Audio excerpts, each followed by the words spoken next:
নমস্কার, শুভ সন্ধ্যা। আমি শ্রীমতী রিন্টু চৌধুরী, ভালো হও ভালো করো গ্রুপের একজন সদস্যা।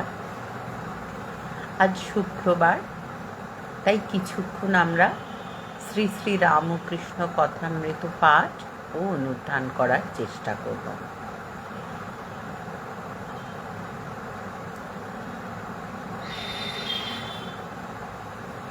আর পাঠ শুরু করার আগেই শ্রীম অর্থাৎ মাস্টার মশাই অর্থাৎ মহেন্দ্রনাথ গুপ্ত শ্রীমদ্ ভাগবতের গোপী গীতা থেকে যে দুটি লাইন তুলে দিয়েছে, সেই লাইন দুটি দিয়ে আমরা শুরু করব।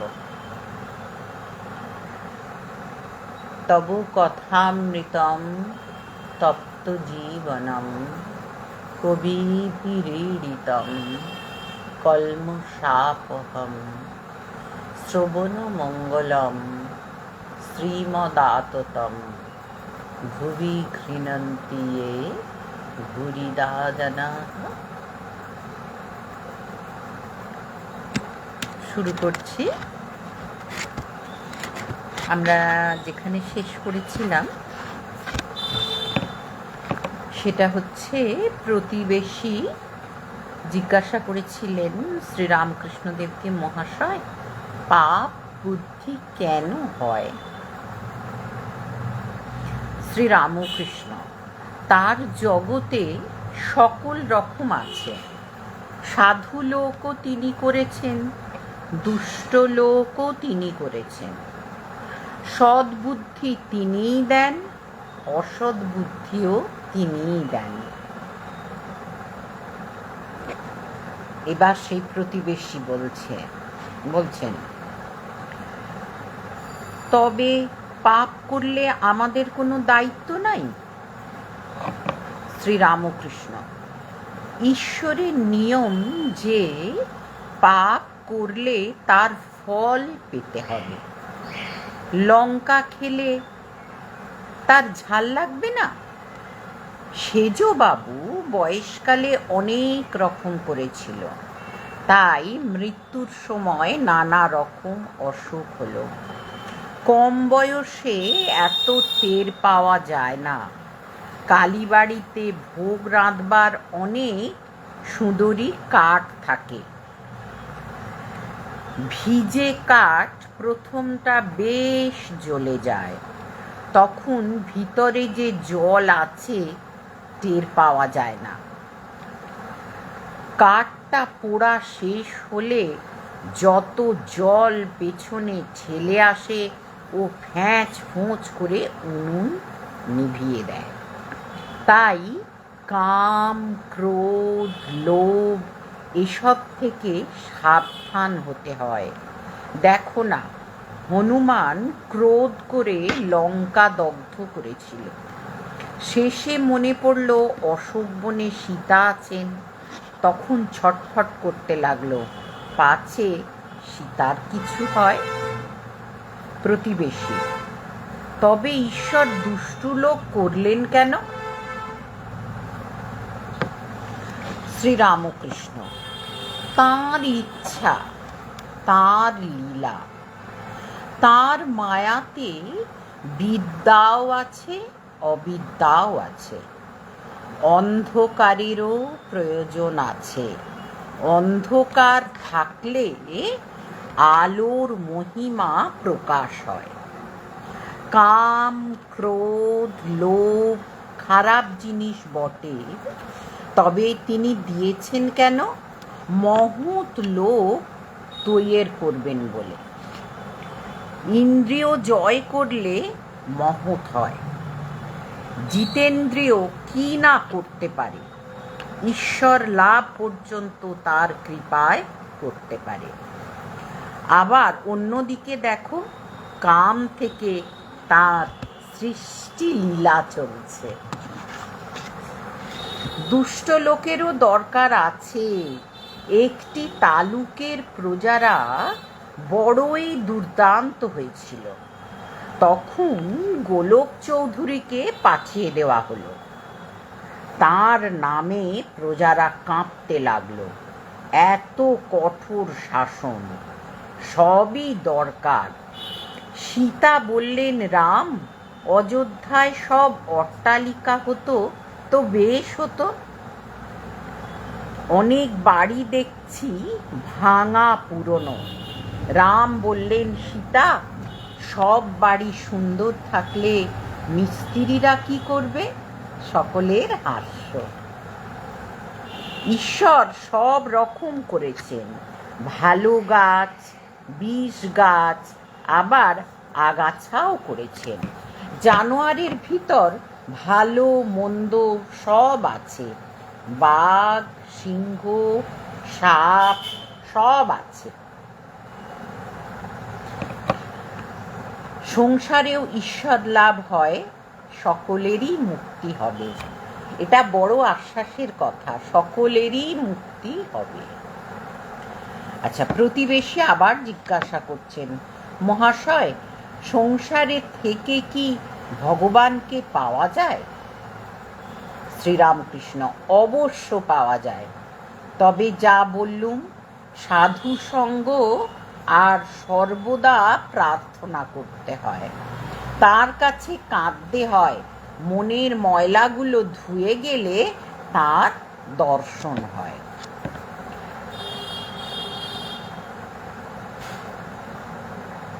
মনটি যেন মাটি মাখানো লোহার ছুঁচ, ঈশ্বর চুম্বক পাথর।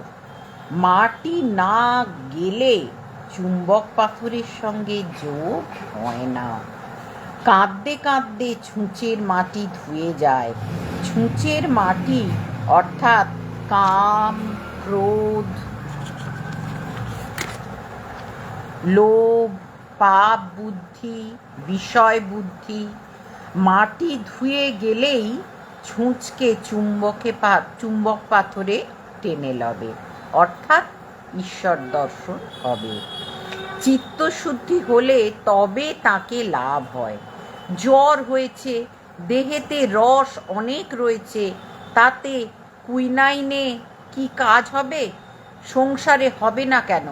ওই সাধু সঙ্গ, কেঁদে কেঁদে প্রার্থনা, মাঝে মাঝে নির্জনে বাস।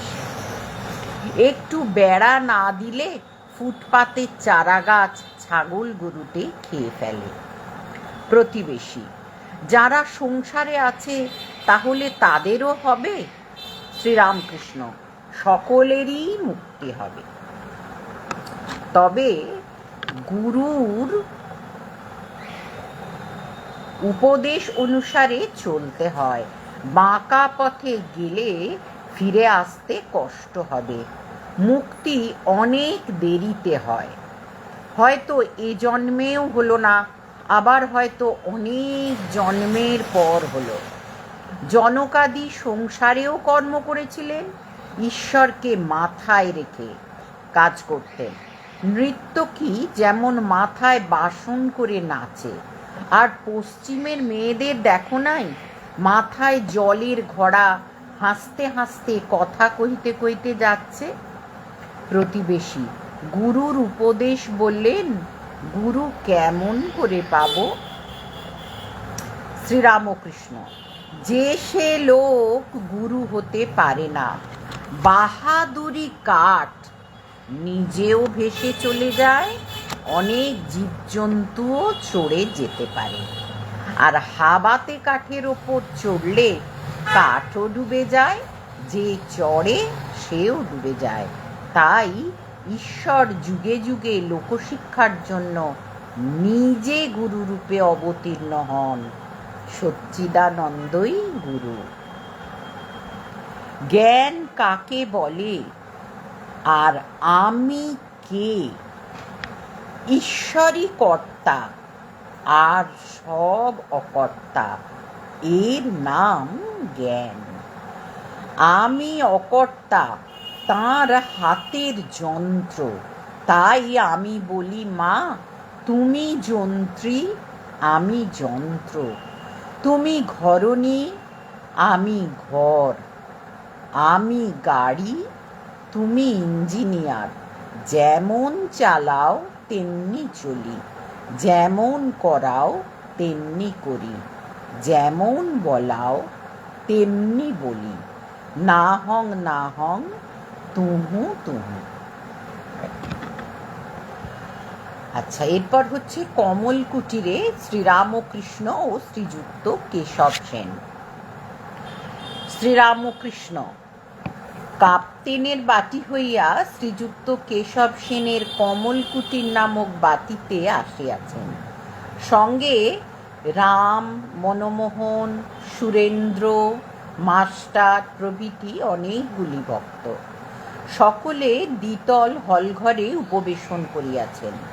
শ্রীযুক্ত প্রতাপ মজুমদার, শ্রীযুক্ত ত্রৈলোক্য প্রভৃতি ব্রাহ্মভক্তগণও উপস্থিত আছেন। ঠাকুর শ্রীযুক্ত কেশবকে বড় ভালোবাসেন। যখন বেলঘরের বাগানে সশিষ্য তিনি সাধন ভজন করিতেছিলেন, অর্থাৎ 1875 খ্রিস্টাব্দে মাঘোৎসবের পর কিছুদিনের মধ্যে ঠাকুর একদিন বাগানে গিয়া তাহার সহিত দেখা করিয়াছিলেন, সঙ্গে ভাগিনেও হৃদয়রাম।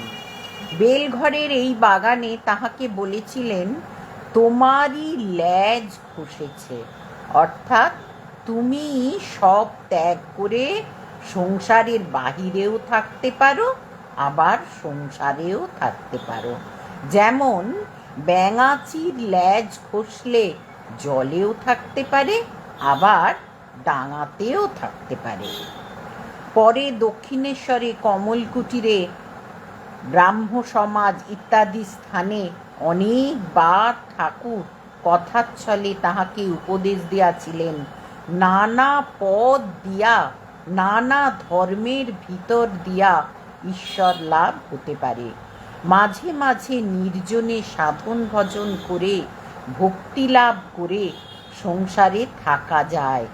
জনকাদি ব্রহ্মজ্ঞান লাভ করে সংসারে ছিলেন। ব্যাকুল হয়ে তাকে ডাকতে হয়, তবে দেখা দেন। তোমরা যা করো নিরাকার সাধন, সে খুব ভালো। ব্রহ্মজ্ঞান হলে ঠিক বোধ করবে ঈশ্বর সত্য আর সব অনিত্য। ব্রহ্ম সত্য, জগৎ মিথ্যা। মিথ্যা অর্থাৎ অনিত্য।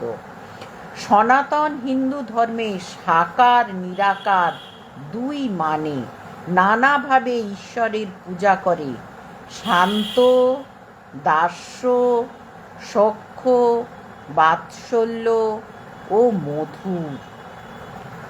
আমি যেটা জেনেছি, শান্ত অর্থাৎ যেটা ঋষিদের ভাব, দাস্য অর্থাৎ যেটা মহাবীর হনুমান রামের দাস্য ভাব, সখ্য অর্থাৎ অর্জুন এবং শ্রীকৃষ্ণ সখা, বাৎসল্য মা যশোদা আর শ্রীকৃষ্ণ বাৎসল্য ভাব, আর মধুর ভাব হচ্ছে রাধা কৃষ্ণের, যেখানে শরীরের কোনো স্থান নেই, আত্মিক মিলনই হচ্ছে বড় কথা, সেটাই হচ্ছে মধুর ভাব। আর শ্রীরামকৃষ্ণকে পেয়ে আমরা একটা ভাব পেয়েছি, সেটা হচ্ছে সন্তান ভাব। আমরা যদি ঠাকুর মায়ের সন্তান হিসেবে তাকে ভাবতে পারি, তাহলে সাধন ভজন করা আমার মতে অনেক সুবিধা হয়ে যাবে বলে এবার বলছেন যে ঈশ্বরের পূজা করে অনেকে নানাভাবে, শান্ত, দাস্য, সখ্য, বাৎসল্য, মধুর। এবার বলছেন, রোশন চৌকিওয়ালারা একজন শুধু পোঁ ধরে বাজায়, অথচ তার বাঁশির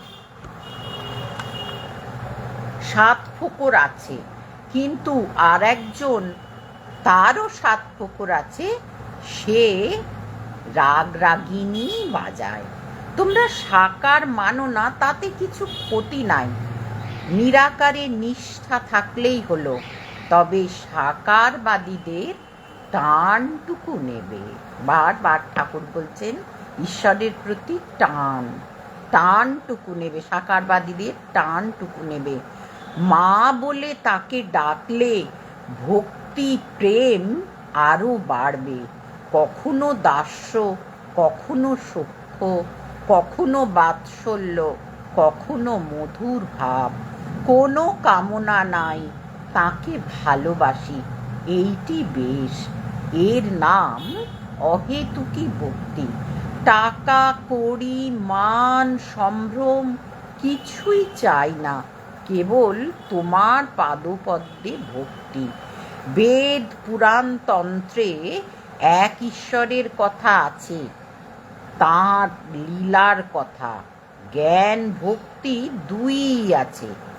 সংসারে দাসীর মতো থাকবে। দাসী সব কাজ করে, কিন্তু দেশে মন পড়ে আছে। এই আমাদের দেশ হচ্ছে ঈশ্বরের কাছে, আমাদের বাড়ি হচ্ছে ঈশ্বরের কাছে।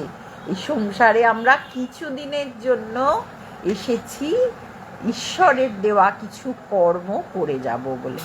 তাই বলছে দাসী সব কাজ করে, কিন্তু দেশে মন পড়ে আছে। মনিবের ছেলেদের মানুষ করে, বলে আমার হরি আমার রাম, কিন্তু জানে ছেলে আমার নয়। তোমরা যে নির্জনে সাধন করছো, এ খুব ভালো, তার কৃপা হবে। জনক রাজা নির্জনে কত সাধন করেছিলেন। সাধন করলে তবে তো সংসারে নির্লিপ্ত হওয়া যায়। আজকে এই পর্যন্তই পড়লাম। সমস্ত ভক্তমণ্ডলীকে আমার অন্তরের শ্রদ্ধাযুক্ত প্রণাম জানিয়ে শান্তি মন্ত্র বলে আজকের শ্রীমকথিত কথামৃত পাঠ অনুধ্যান এখানেই শেষ করব। ঠাকুর বলেছেন ভক্তের হৃদয়ে ভগবানের বৈঠকখানা। তাই সমস্ত ভক্তমণ্ডলীকে আমার সশ্রদ্ধ প্রণাম জানাই। ওং স্থাপকায় চ ধর্মস্য সর্বধর্মস্বরূপিণে অবতার বরিষ্ঠায় রামকৃষ্ণায় তে নমঃ। জননীং শারদাং দেবীং রামকৃষ্ণং জগদ্গুরুং পাদপদ্মে তয়োঃ স্মৃত্वा প্রণমামি মুহুর্মুহুঃ। নমো শ্রীজ্যোতিরাজায় বিবেকানন্দ শূরয়ে সচ্চিৎ সুখ স্বরূপায় স্বামিনে তাপহারিণে। ওম শান্তি শান্তি শান্তি। হরি ওম তৎসৎ। শ্রীরামকৃষ্ণায় অর্পণমস্তু। আমার এই কথামৃত পাঠ স্বরূপ পূজা বা সেবা কাজ আমি ভগবান শ্রী শ্রী রামকৃষ্ণদেব, জগৎ জননী করুণাময়ী জগৎ প্রসবিনী মা সারদা দেবী ও স্বামীজির শ্রীচরণে আমার শ্রদ্ধাঞ্জলি স্বরূপ প্রদান করলাম। সমস্ত ভক্তকে প্রণতি জানিয়ে আজকের মতো বিদায় নিলাম। নমস্কার।